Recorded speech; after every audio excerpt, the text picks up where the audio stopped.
കഴിഞ്ഞ ദിവസം തമിഴ്നാട്ടിലെ മത്സ്യത്തൊഴിലാളികളുടെ വലയിൽ കുടുങ്ങിയിട്ടുള്ള ഓർ മത്സ്യം, അതായത് അന്ത്യനാൾ മത്സ്യം, റിബൺ മത്സ്യം, അങ്ങനെ പല പേരുകളും ഇതിനുണ്ട്.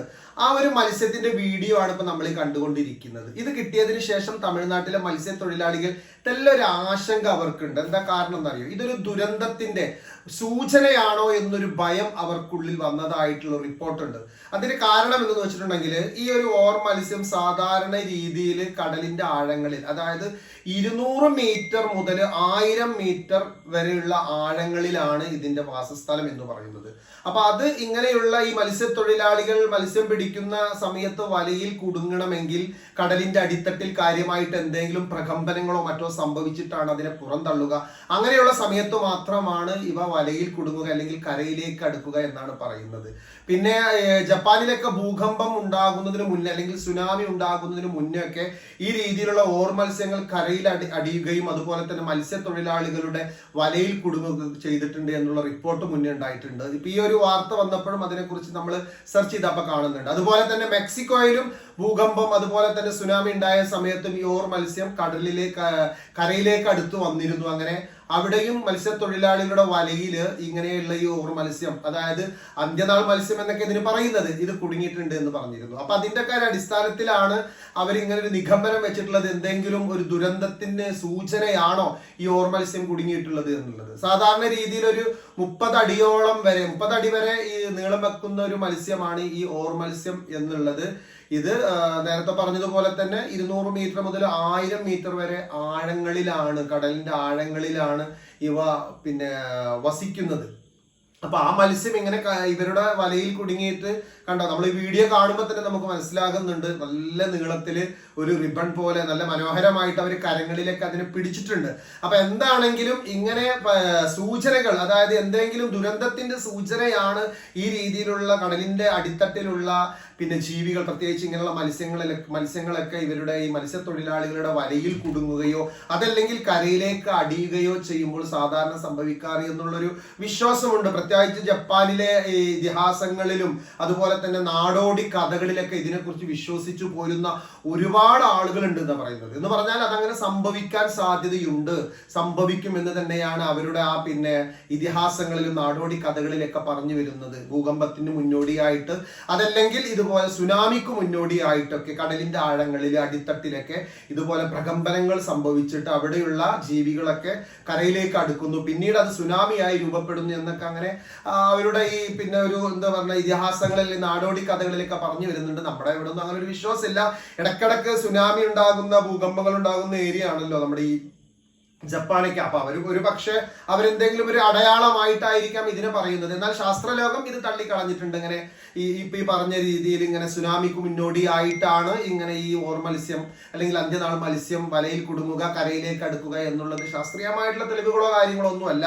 എന്നിരുന്നാലും പലപ്പോഴും നമ്മുടെ പഴമക്കാരൊക്കെ പറയുന്ന പല കാര്യങ്ങളിലും ഒരുപാട് സത്യങ്ങളുണ്ട് എന്നുള്ളതൊക്കെ നമുക്കറിയുന്നതാണ്. അതിലൊന്നും യാതൊരു സംശയമില്ല. എന്താണെങ്കിലും ഇപ്പൊ എങ്ങനെ ഒരു ന്യൂസ് വന്നപ്പോൾ ഈ ഒരു മത്സ്യത്തിന്റെ വീഡിയോ നിങ്ങൾക്ക് മുന്നിൽ കാണിക്കുക, അങ്ങനെ ഒരു മത്സ്യത്തിനെ കുറിച്ച് അറിയിക്കുക, പിന്നെ ഇതിന്റെ കുറച്ച് അറിവുകൾ, ഇത് ഏകദേശം 30 അടിയോളം നീളം വെച്ച് വരുന്ന വലിയൊരു മത്സ്യമാണ്, ഇതിന്റെ ആവാസ സ്ഥലം എങ്ങനെയാണ്, അത്രയും കാര്യങ്ങളൊക്കെ നിങ്ങൾക്ക് മുന്നിൽ പങ്കുവെക്കുക എന്നുള്ളൊരു ഉദ്ദേശം കൂടിയാണ്. എന്താണെങ്കിലും ഇങ്ങനെ ഒരു മത്സ്യം അവരുടെ കയ്യിൽ കിട്ടിയിട്ടുണ്ട്.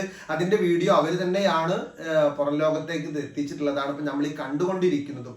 നമുക്ക് പ്രാർത്ഥിക്കാം പടച്ച റബ്ബിനോട്, റബ്ബേ ഈ നല്ലൊരു ദിവസമാണല്ലോ അല്ലെ, അറഫ ഒക്കെ നോമ്പൊക്കെ കഴിഞ്ഞ്, അറഫയുടെ നോമ്പൊക്കെ കഴിഞ്ഞിട്ടാണ് ഇപ്പൊ ഞാൻ ഈ വീഡിയോ ചെയ്യുന്നത്.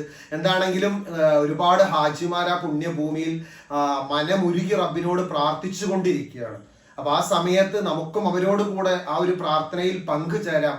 അള്ളാഹു നമുക്കൊക്കെ കാവല് നൽകട്ടെ. എല്ലാ മേഖലയിലും ലോകത്തിന്റെ നാനാഭാഗത്തും ഒരുപാട് വിഷമങ്ങള്, ബുദ്ധിമുട്ടുകള്, ദുരിതങ്ങളൊക്കെ അനുഭവിക്കുന്ന ഒരുപാട് ആളുകളുണ്ട്. പറച്ചമ്പ് അവരൊക്കെ അതിൽ നിന്ന് പരിപൂർണമായിട്ട് രക്ഷപ്പെടുത്തി നമുക്കൊക്കെ കാവല് നൽകുമാറാകട്ടെ എന്നുള്ളത് നമുക്ക് ആത്മാർത്ഥമായിട്ട് പ്രാർത്ഥിക്കുക. പ്രാർത്ഥന എന്നുള്ളതാണ് നമ്മുടെ ഏറ്റവും വലിയൊരു ആയുധം.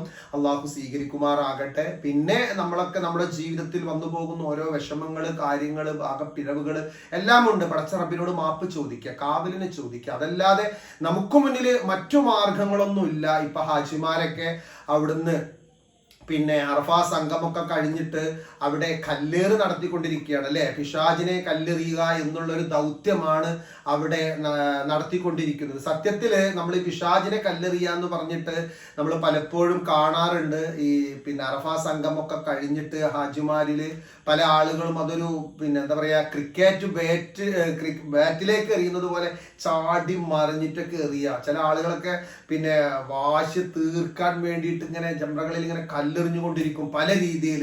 ഇവിടെ ശരിക്കും അതിന്റെ അടിസ്ഥാനപരമായിട്ട് പിശാചിനെ കല്ലെറിഞ്ഞ് ഓടിച്ചതാണ് ഒരു സംശയം ഉണ്ടാക്കിയപ്പോൾ, അല്ലെങ്കിൽ ഒരു പിന്നെ ആവശ്യമില്ലാത്ത ചിന്താഗതികളിലേക്ക് കൊണ്ടെത്തിച്ചപ്പോ അങ്ങനെയുള്ള വസ്വാസിൽ നിന്ന് പിശാചിനെ, അല്ലെങ്കിൽ നമ്മുടെയൊക്കെ ജീവിതത്തിൽ നിന്ന് പിശാചിനെ കല്ലെറിഞ്ഞ് ഓടിക്കുക എന്നുള്ളതാണ്. അവിടെ നമ്മൾ ആ ജംറകളിൽ ഇങ്ങനെ കല്ലെറിഞ്ഞ് ശക്തമായിട്ട് സ്ട്രോങ് ആയിട്ട് ചാടി മറിഞ്ഞ് കല്ലെറിഞ്ഞ് അത്രേ അവിടെയുള്ള ഇബ്ലീസിനെ പിന്നെ എന്താ എറിഞ്ഞ് തളർത്തുക എന്നുള്ളതല്ല.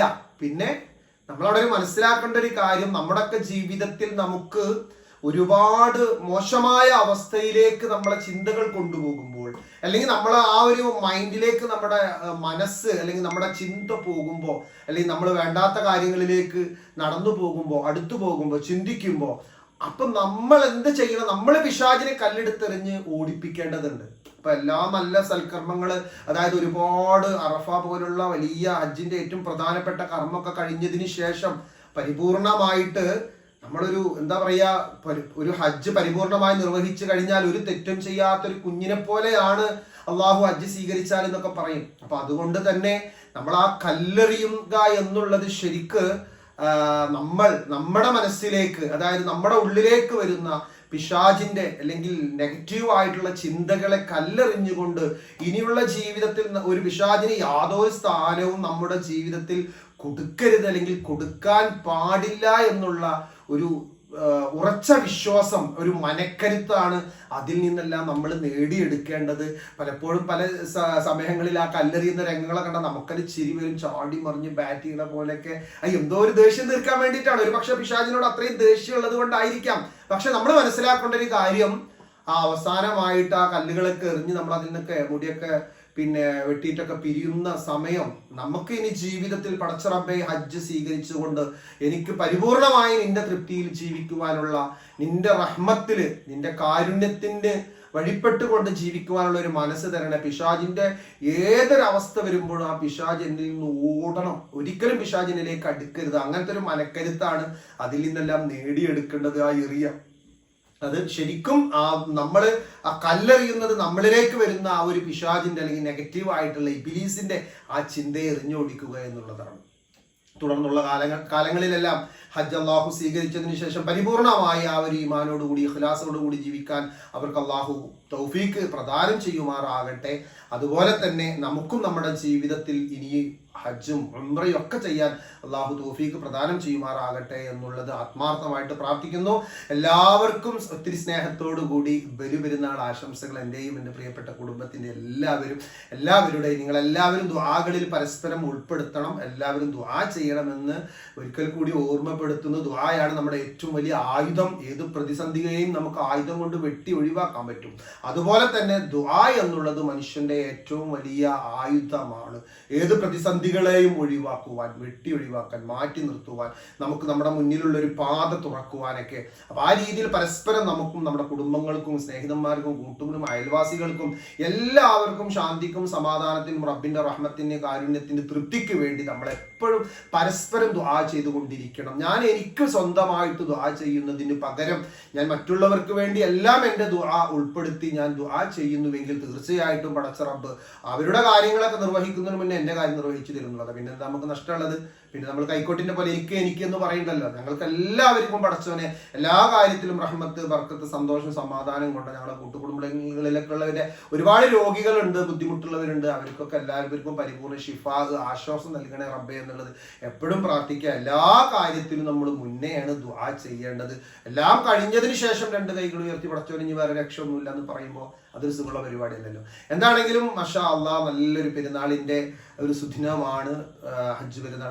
പെരുന്നാളിന്റെ തലേ ദിവസമാണ് ഞാനിപ്പോൾ ഈ വീഡിയോ ചെയ്യുന്നത്. അപ്പൊ അതുകൊണ്ട് എല്ലാവർക്കും ഒരുപാട് സ്നേഹത്തോട് ഒത്തിരി ആദരവോട് കൂടി അള്ളാഹുവിന്റെ റഹ്മത്തും സ്നേഹവും സന്തോഷവും ശാന്തിയും ഒക്കെ നമ്മളിൽ നിലനിൽക്കുമാറാകട്ടെ എന്ന് ആത്മാർത്ഥമായി പ്രാർത്ഥിച്ചുകൊണ്ട് ഒരു വലിയ ബലിപെരുന്നാൾ എല്ലാവരും ദുആയിൽ ഉൾപ്പെടുത്തുക. അപ്പൊ എല്ലാവരും പരസ്പരം അങ്ങോട്ടും ഇങ്ങോട്ടൊക്കെ ബലിപെരുന്നാൾ സന്ദേശങ്ങൾ കൈമാറിക്കൊണ്ട് സന്തോഷം പങ്കിടുക. അള്ളാഹു സ്വീകരിക്കുമാറാകട്ടെ.